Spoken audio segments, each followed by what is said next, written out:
उहाँ हुनुहुन्छ 65 वर्षीय रासो देवी यादव। जनकपुर उपमहानगरपालिका 14 मुजेलिया निवासी। थाहा पाएदेखि यसरी गुइठासँग पौठे जोरी खेलेर नै साँझ बिहान र जीवन चलिरहेको छ उहाँको।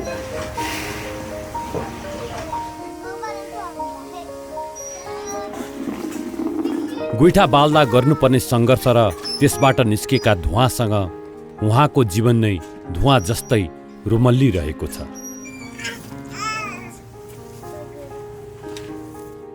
उहाँ त एक प्रतिनिधि पात्र मात्र हो। तराई मधेसका ग्रामीण भेगका अधिकांश महिलाहरू रासो देवीकै नियति भोग्न बाध्य छन्। गाईबस्तुको गोबरमा पात पतिङ्गर, भुस, पराल, मकैको ढोड जस्ता वस्तुहरू मिसाएर घाममा सुकाई प्रयोग गरिने गुइठा तराई मधेसको ऊर्जाको महत्त्वपूर्ण स्रोत हो। वैकल्पिक ऊर्जाको अभावमा गुइठालाई आगो ताप्न र खाना बनाउन प्रयोग गर्नाले स्वास्थ्यमा नकारात्मक असर पारिरहेको छ। जब गुइठा बालिन्छ त्यसबाट निस्कने खतरनाक धुवाँ चुलोको छेउमा बसेकी महिलाको प्रत्येक श्वाससँगै फोक्सोमा प्रवेश गर्छ। यसको असरले दम, खोकी तथा श्वास प्रश्वास र आँखा सम्बन्धी गम्भीर रोगहरूबाट मानिसहरू ग्रसित भइरहेका छन्। घरको सम्पूर्ण वातावरणमा रुमल्लिने यो दूषित धुवाँले महिला, केटाकेटी, वृद्धाहरूको स्वास्थ्यमा कति गम्भीर असर गरिरहेको होला? प्रश्नको उत्तर निकै जटिल छ। भान्साबाट निस्कने हानिकारक धुवाँले फोक्सोको क्यान्सरसम्म हुने अध्ययनहरूले देखाएका छन्। गुइठाको प्रयोग आर्थिक रूपमा कमजोर, निम्न र निम्न मध्यम वर्गहरूले अधिकतम मात्रामा गरेको पाइन्छ। आधुनिक ऊर्जाको खर्च जुहो गर्न नसक्नु तथा यसको प्रयोग कति हानिकारक छ भन्ने थाहा नहुनु गुइठाको प्रयोगको मूल कारण हो। गुइठा प्रयोगले मानव स्वास्थ्यमा दोहोरो मार पारिरहेको छ। एकातिर प्रत्यक्ष रूपमा धुवाँ र धुलोको असर त छँदैछ, अर्कोतिर खेतमा जैविक मलको रूपमा प्रयोग गरिने गोबरलाई गुइठा बनाएर डढाएर खरानी बनाइएको छ, जसले गर्दा गोबर मलको विकल्पमा प्रयोग गरिने रासायनिक मलको बढ्दो प्रयोगले खाद्य वस्तुहरू विषाक्त भई हाम्रो स्वास्थ्यमा गम्भीर असर पारिरहेको छ। यसरी मानव स्वास्थ्यमा दोहोरो असर पारिरहेको गुइठाको प्रयोगलाई व्यावहारिक रूपमा हटाउन जरुरी भइसकेको छ। सूचना र प्रविधिले सम्पन्न आजको युगमा समेत आदिम युगीन ऊर्जाको प्रयोग गरिरहँदा समृद्धिको कल्पना गर्नु कति सान्दर्भिक होला। त्यसैले गुइठाको विकल्पमा अन्य ऊर्जाहरूको प्रयोग गर्नु अपरिहार्य भइसकेको छ। समाजको एउटा पद्धति छ खाना पकाउने। तपाईको चाहिँ खाना पकाउने चाहिँ जुन लाग्ने मान्छेहरूको चाहिँ शिक्षाको स्तर छ, तपाईको चेतनाको स्तर छ, उहाँलाई स्वास्थ्य सम्बन्धी, वातावरण सम्बन्धी जानकारी छैन। कति ठाउँमा जुन कुरामा हामीले गुइठाको कुरा गरिरहेछौँ, उहाँहरूलाई हामीले पहिला चाहिँ सुसूचित गर्नु पर्यो, उहाँलाई जानकारी दिनु पर्यो, यो तपाईँले गरिरहेको पद्धति ठिक छैन, यस्ता हानिहरू छन् भनेर हामीले जसरी तपाईँले भन्नुभयो मल बिगारिरहेछौँ, स्वास्थ्य बिगारिरहेछौँ, वातावरण बिगारिरहेछौँ, खर्च पनि भइरहेछ। त्यो चाहिँ मलको फेरि युरियालाई तपाईँको 100-150 रुपियाँ किलो किनेर हालिरहेछौँ, यता मल पकेटमा बालिरहेछौँ। यी सबै कुराहरू चाहिँ हामीले उनीहरूलाई सम्झाउनु पर्यो, एउटा त्यो जरुरी हो।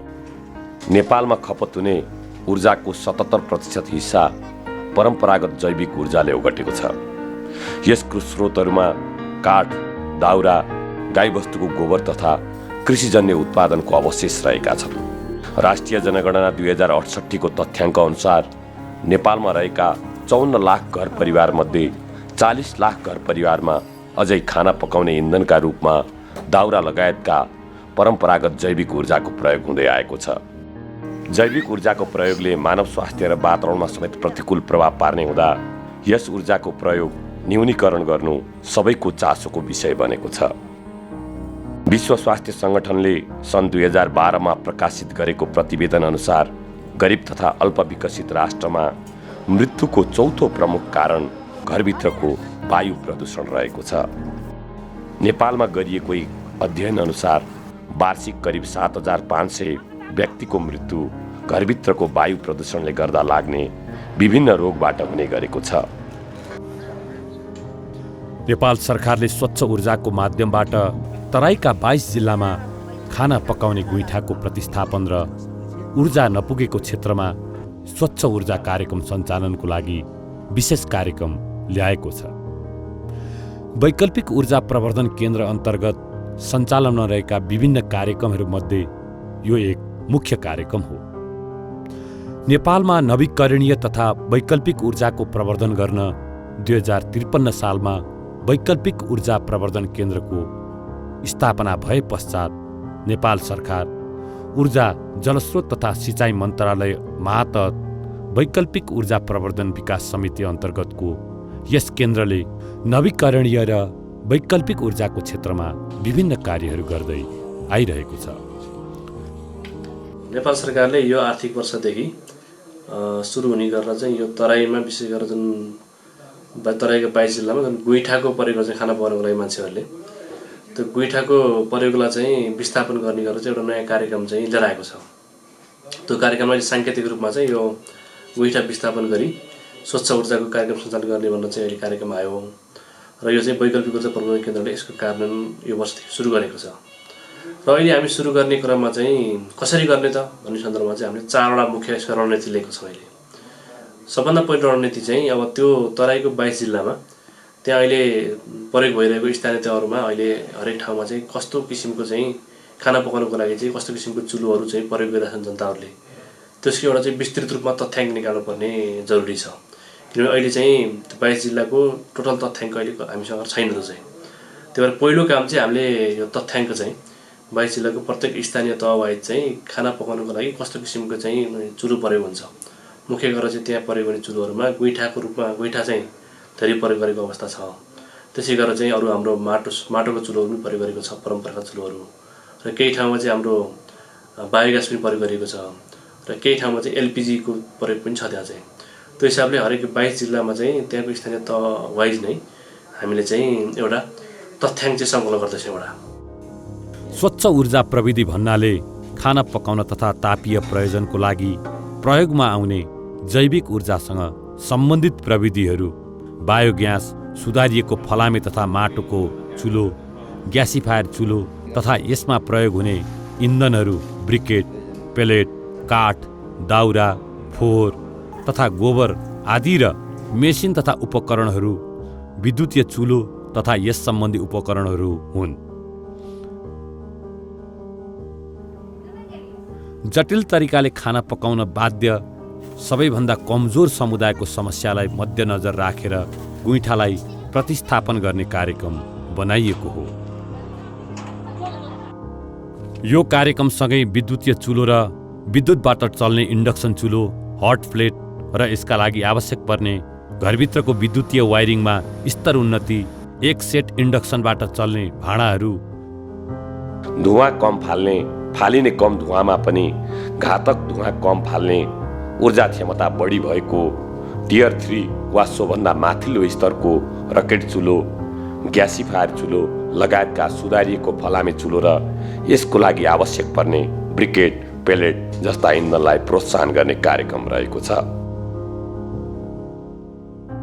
त्यस्तै 4, 6 र 8 घनमिटरका घरेलु बायोग्यास, जैविक इन्धन उत्पादन गर्ने उद्योगहरूको स्तर उन्नति तथा स्थापनाको लागि उपकरणको व्यवस्था जस्ता कार्यक्रम पनि यस अन्तर्गत सञ्चालित छन्।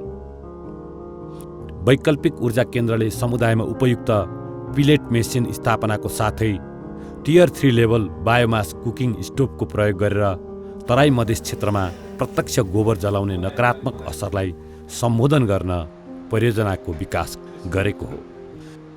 अब त्यसपछि हामीले प्रविधिको संयोजन गर्नु पर्यो। फेरि त्यहाँ प्रविधिको चाहिँ जिम्मा हाम्रो भयो, किनभने जनतालाई, स्थानीय सरकारलाई भनेर हुँदैन। त्यसको उपयुक्त प्रविधि के हो भन्ने कुरा वैकल्पिक ऊर्जाले गर्छ।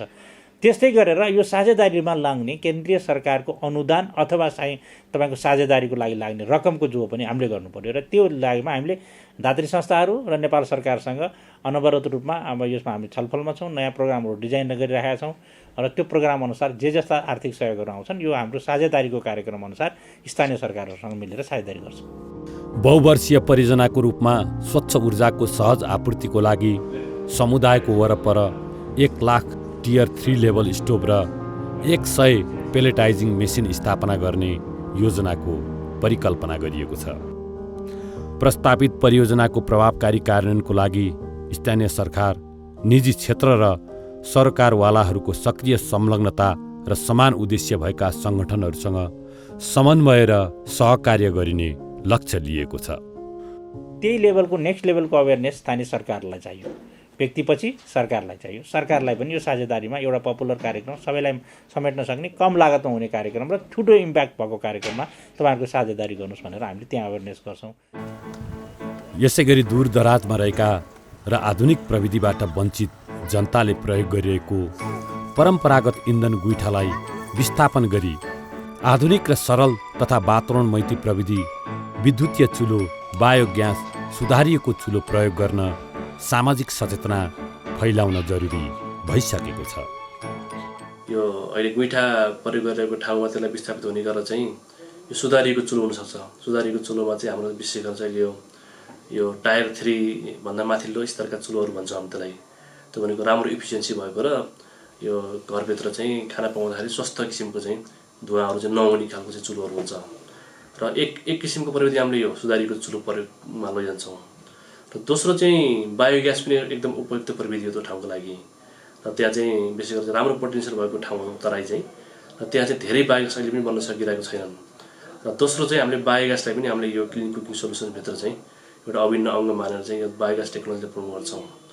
र तेस्रो चाहिँ अहिले यो जुन ठाउँमा अहिले हाम्रो लोड सेडिङको अवस्थाहरू छैन, जहाँ हाम्रो नेसनल ग्रिड इलेक्ट्रिसिटी चाहिँ स्टेबल छ, त्यो ठाउँमा चाहिँ हाम्रो इलेक्ट्रिक कुकिङ स्टोभ्स पनि अर्को चाहिँ कुकिङ सोल्युसन्सको लागि चाहिँ हाम्रो अर्को सोल्युसन्स हो।